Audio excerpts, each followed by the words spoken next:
Hey Julie, this is Eric Rivera, and I was at Belmont West this past semester, and here's my video submission for your assignment. So, with um, question number one, how did my internship handle all of this?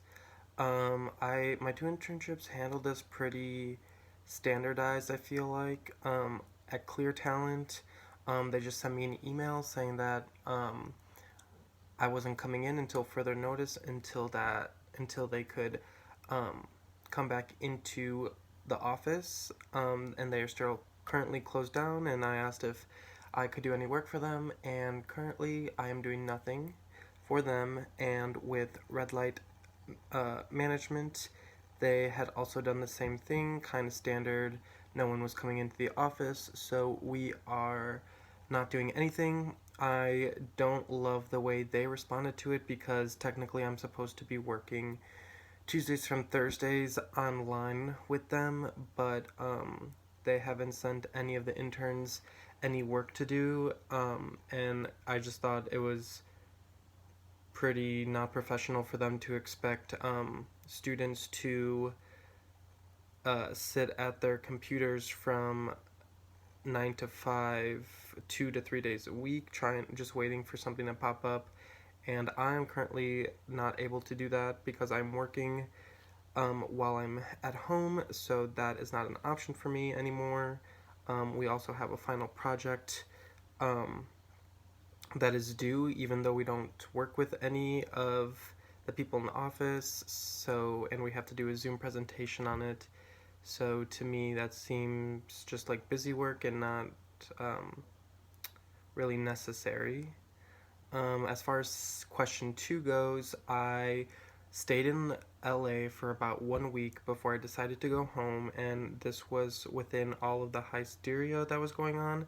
So originally I was going to stay in Los Angeles, but then with almost everyone from Belmont West leaving and rumors of shutting down state borders, I just came to the conclusion that it would be best for me to go home and help out my family with my two little sisters while they go to work. Question three, how do I feel about this new state of normal and what's happened in my individual geographical world? So I am currently back in Chicago, and I am watching my little sisters. They are very fun.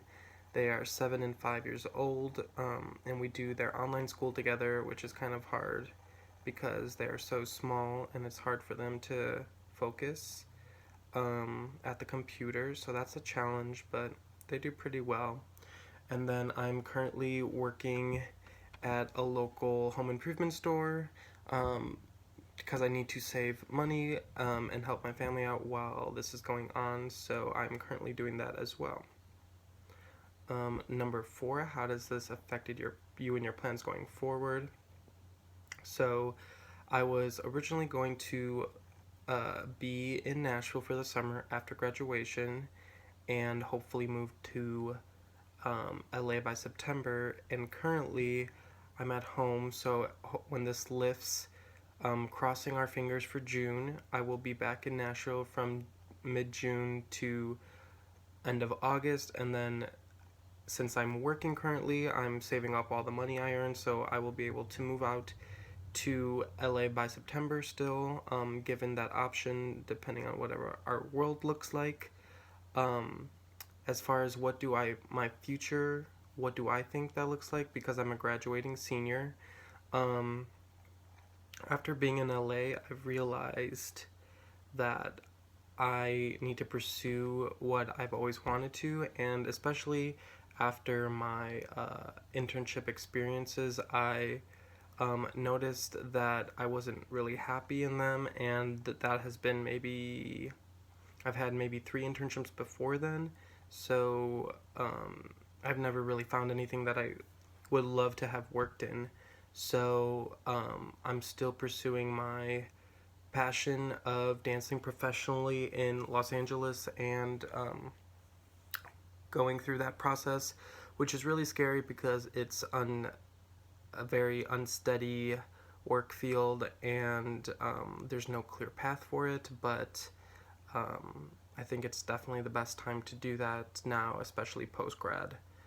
And I will not be looking for career jobs because of that, which is scary to think about since you go through college and kind of all you hear about is interning and making your connections so you can network and get a job from those internships. And that's just not my path, and I've never felt like that has been my path, which is okay. However, it is pretty nerve wracking when most people are not doing that and getting jobs. But I've been in a bunch of positions where I would much rather find a career slash job that I love rather than search for a long time and still be unhappy. So that is what's happening with that. As far as question 5 goes, what fears are you facing? I think my fears that I'm facing right now have to do with not knowing, just the uncertainty of this whole coronavirus epidemic. I'm a very forward thinker, very much a planner, Enneagram 3, love to work on my goals and my achievements. So now that that's all paused, my fear is that I'm losing my time on that and that I am not doing enough while I'm in quarantine.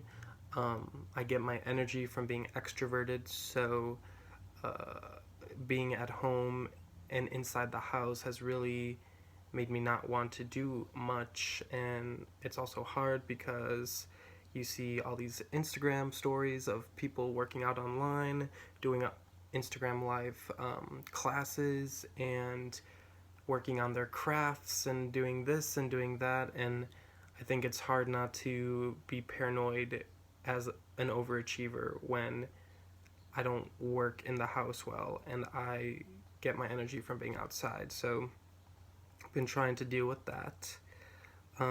Another fear of mine is probably that this will occur again and that it will occur while I am moved to LA officially. So that's another fear of mine, of being in LA, pursuing dance, and then everything shuts down again. And yeah. So, number 6, how has this pause in society influenced your paradigm regarding the path this world was taking? So, I think that this is a great time for people to be by themselves and really sit with their thoughts and really think through maybe what's more important to them and maybe not be so busy so that they can focus on themselves. And I think that I can learn from that from personal experience, and I think others can also learn from that. And as far as how has this impacted your daily life, has it been positive or negative?